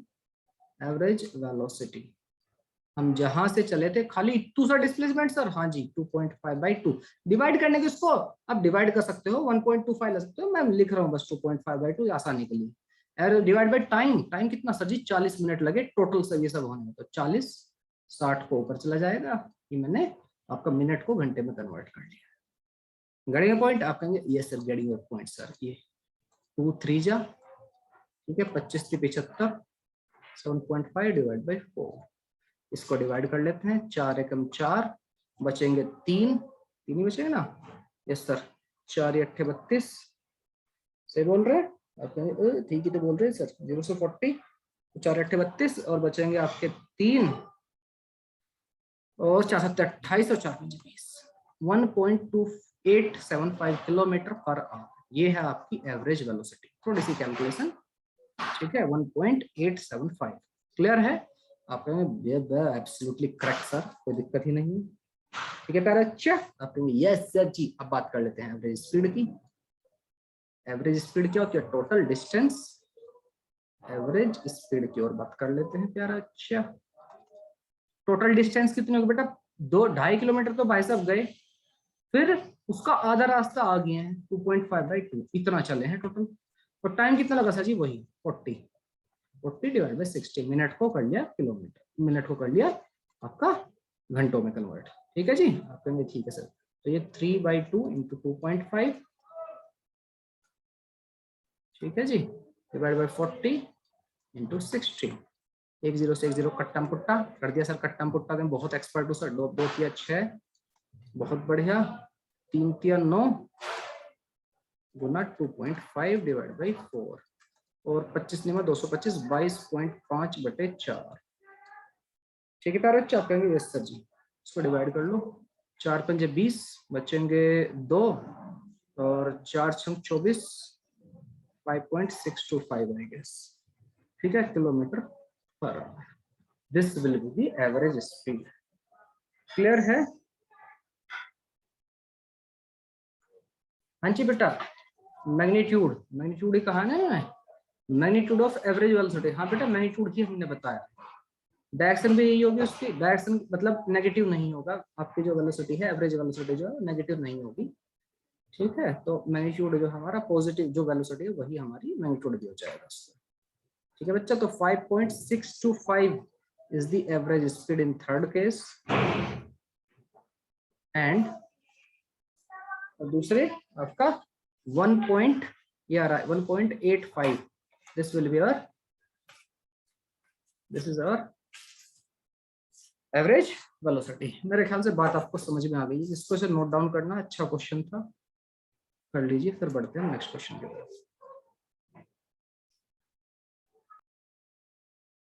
ओके बेटा जी, नेक्स्ट क्वेश्चन हमसे क्या कह रहा है, आइए समझते हैं। क्वेश्चन कह रहा है, a driver takes 0.2 second to apply the brake after he sees a need for it. जब सामने कुछ उसे दिखता है, लगता है कि अब ब्रेक लगानी चाहिए, तो उसको उस अपने आप को रिएक्ट कराने में उसको कितना टाइम लग जाता है, 0.2 सेकंड लगते हैं। मतलब देखने के 0.2 सेकंड बाद वो ब्रेक अप्लाई कर पाए। This is called reaction time of the driver. हाँ, ये रिएक्शन टाइम कहलाता है। भाई हमने कुछ चीज देखी, उसका हम रिएक्ट करते हैं, तो हमारा दिमाग थोड़ा टाइम लगाता है उसको रिएक्ट करने में, तो वो कितना 0.2 second. If he is driving at the car of 54 km and brakes cause a deceleration of this, find the distance traveled by the car before he sees need to put on the brakes, put the brakes on।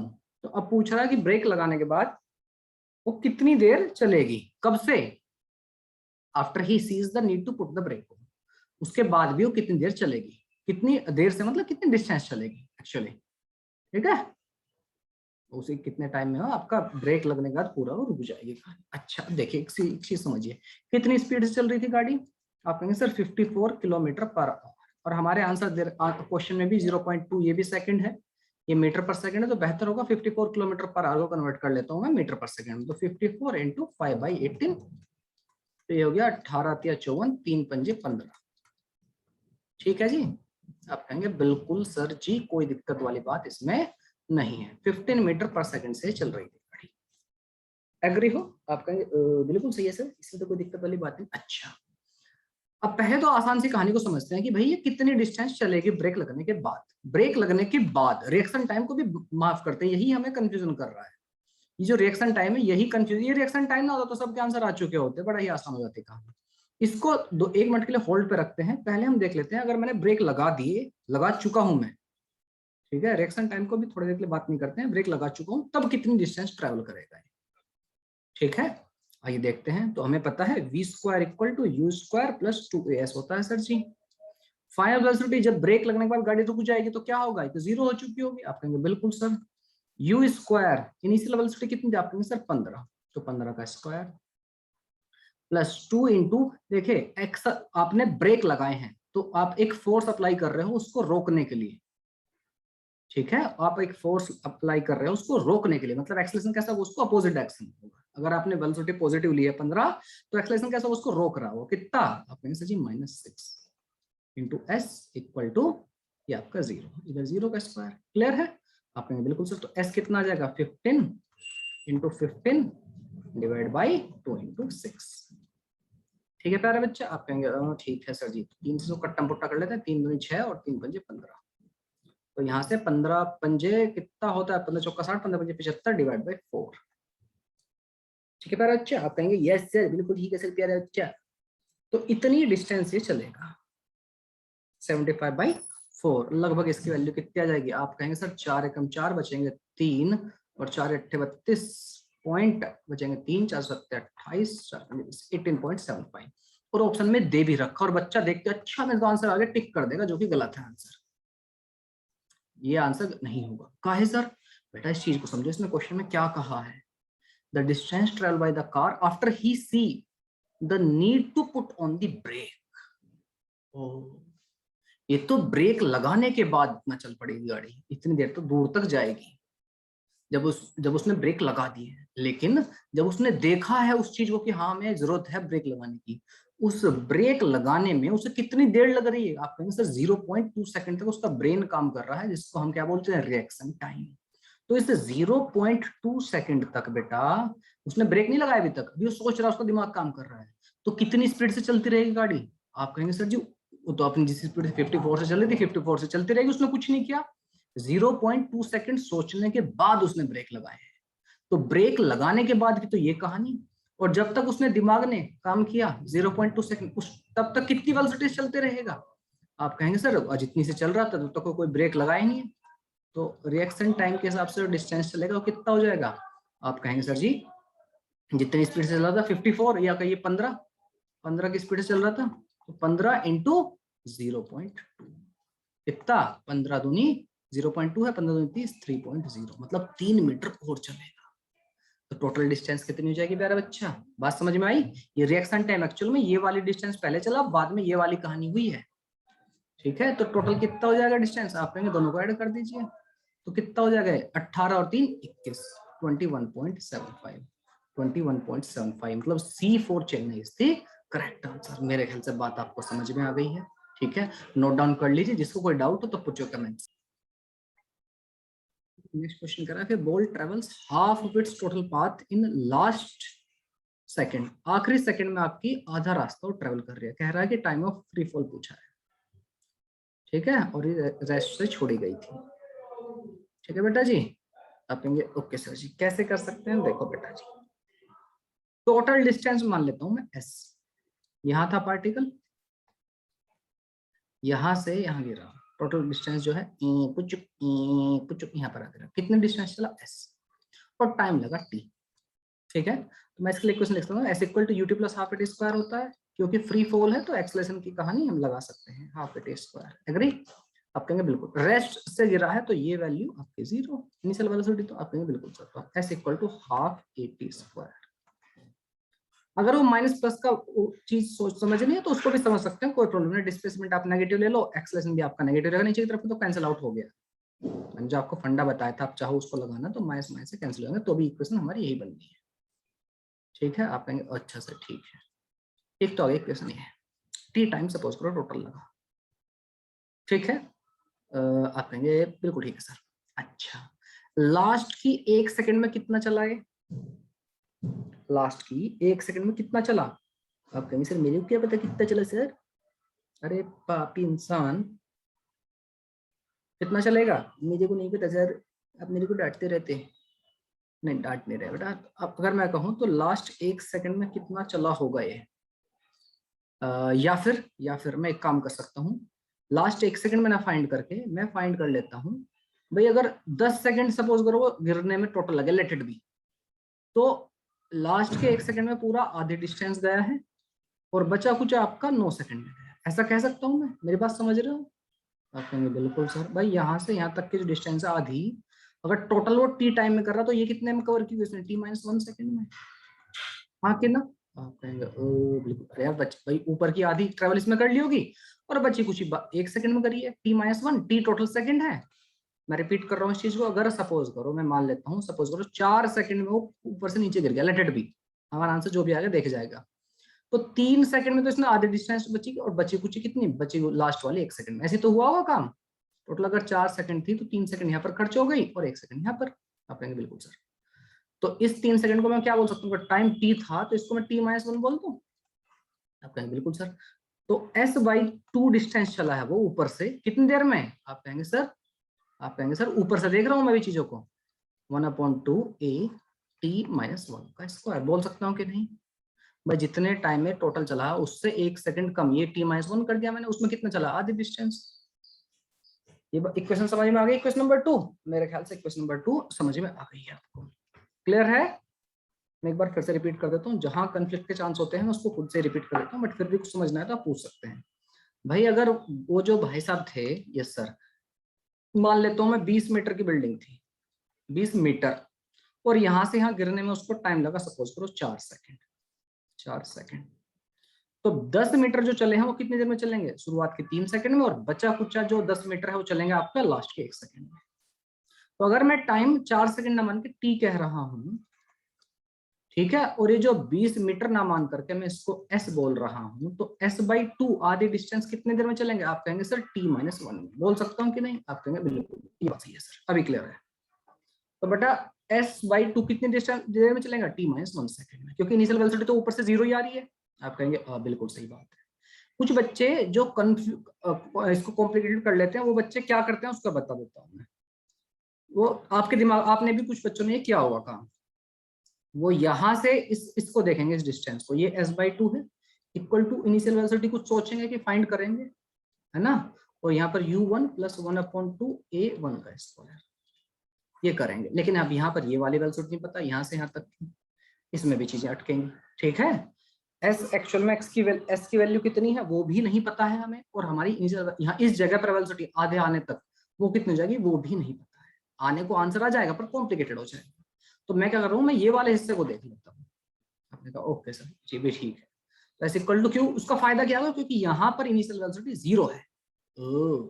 S equal to ut plus half at square होता है, तो UT यहाँ पर term 0 है, तो simply आपका 1/2 a t - 1 का square बचेगा। एग्री बेटा जी? आप कहेंगे पूरी तरह एग्री सर, इक्वेशन नंबर 2, ठीक है। आप कहेंगे यस मास्टर जी, बिल्कुल ठीक है, ठीक है। चलिए बेटा, तो अब हमें क्या चाहिए? टाइम। इसके सेकंड ऑप्शन में आपसे डिस्टेंस भी पूछी गई है बाय द वे, और पहले टाइम कैलकुलेट कर लेते हैं। इक्वेशन नंबर 1 को या 2 को किसी को भी एक दूसरे से डिवाइड कर लेते हैं, s को डिवाइड कर लेते हैं s/2 से।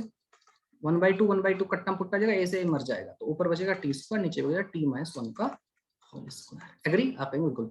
2 चला जाएगा ऊपर, तो ये आ जाएगा आपका इक्वल टू 2, ठीक। आप कहेंगे यस सर, बिल्कुल ठीक है सर। अच्छा, जब अब इसको मैं क्या लिख सकता हूँ, इसको सोल्व करना है खाली। इसमें भी एक और कॉम्प्लिकेशन बनने वाला है। इसमें कॉम्प्लिकेशन नहीं, मतलब आपको you need to rethink before you give your answer, ठीक है।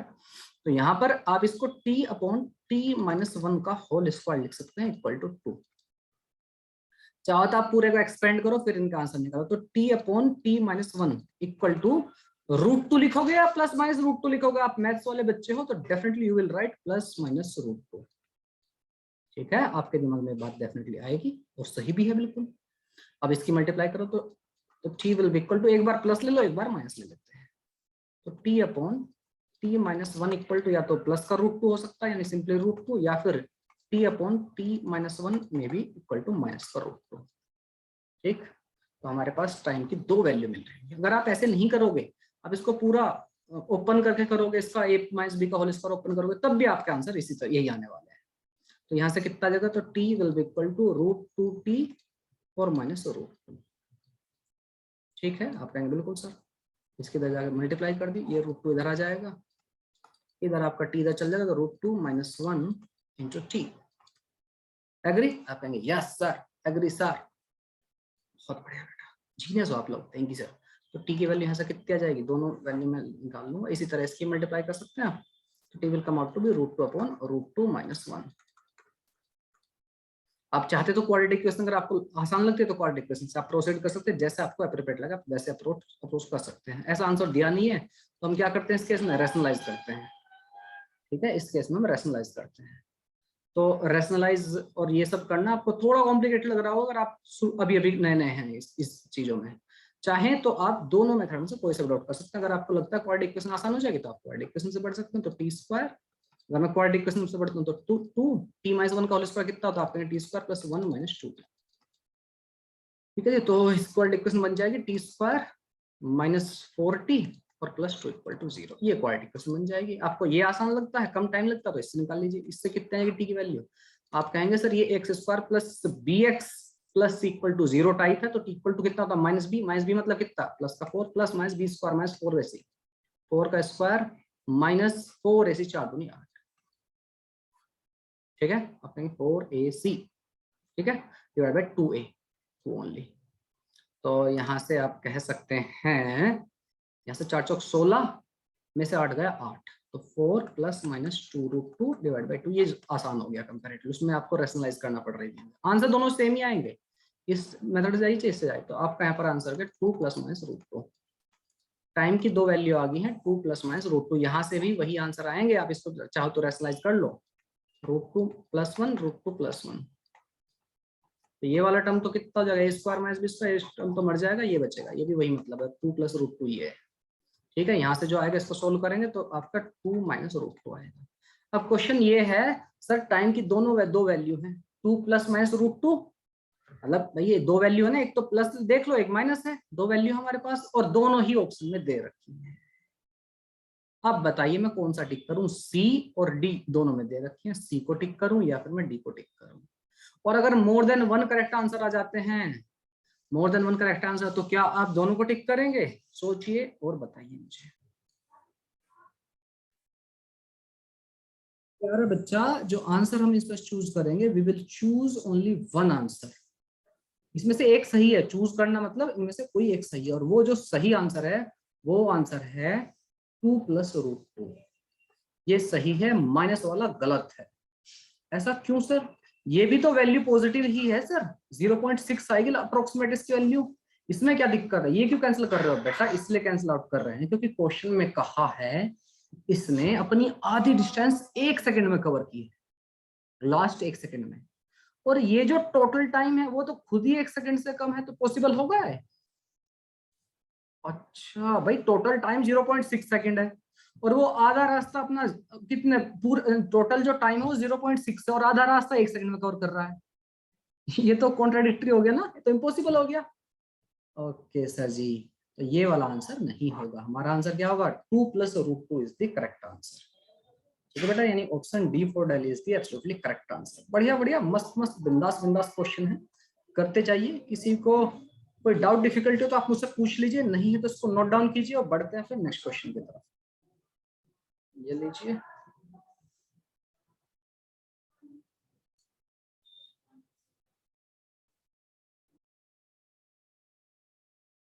चलिए देखते हैं बेटा कैसे होगा क्वेश्चन। क्वेश्चन में कहा गया था कि एक पैसेंजर है, डी डिस्टेंस पर खड़े हैं फ्रॉम द बस। मैं इसको डायग्राम और अच्छे से बना देता हूँ इसका मैं।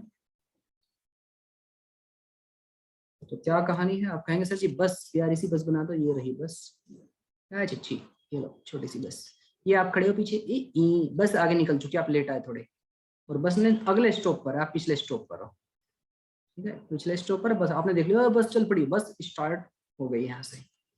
तो पूछ रहा है कितनी आपको मिनिमम वेलोसिटी रखनी चाहिए कि अगर आप कांस्टेंट स्पीड से भाग रहे हैं, ठीक है, डिस्टेंस डी है इन दोनों के बीच में, ये अगला स्टैंड है पिछले स्टैंड पे, लेकिन आपने बस देख लिया और भागना शुरू कर दिया, बस यहाँ से स्टार्ट हुई है और आप कांस्टेंट स्पीड से भागते हुए आ रहे हैं। पूछ रहा है कि मिनिमम स्पीड क्या होनी चाहिए आपकी कि आप बस को पकड़ सको। पैसेंजर मतलब आप, ये चिंटू आप, ठीक है, आप कहेंगे ओके सर जी। तो प्यारा बच्चा भाई, अगर सपोज करो मैं मानूं कि यहाँ पर जाकर आप बस को पकड़ लेंगे, बस भी यहाँ से यहाँ तक पहुंच चुकी होगी कुछ टाइम बाद, और आप भी यहाँ से यहाँ तक पहुंच चुके होंगे, सपोज करो टी टाइम में सारा काम हो रहा होगा, ये भी टी टाइम में यहाँ तक पहुंचेंगे, ये वाली टी टाइम में बस भी यहाँ से यहाँ तक पहुंचेगी। यहाँ पर आप इसको बस को धप्पा मार देंगे, ठीक है, आप बस को पकड़ लेंगे, ठीक है सर जी।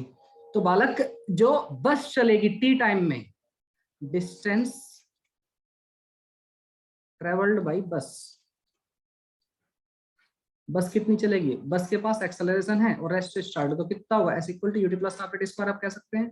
आप कहेंगे बिल्कुल sir, by bus in time T, time T में ये सब काम हो जाता है, ठीक है, जब आपने बस को देखा, बस ने आपको देखा, आप उसके टी टाइम के अंदर ये सब काम हो जाता है। इनिशियल वेलोसिटी कितनी थी बस की? बस स्टार्ट हुई, बिगिन हुई है 0, तो आप कह सकते हो एस इक्वल टू, या डिस्टेंस ट्रेवल बाई दी बस को मैं S1 का नाम दे देता हूँ, चलेगा? आप कहेंगे दौड़ेगा सर, S1 कितनी? आप कहेंगे half a t square, agree? आप कहेंगे बिल्कुल सर जी, बहुत ही बढ़िया, शानदार, मस्त, बिंदास।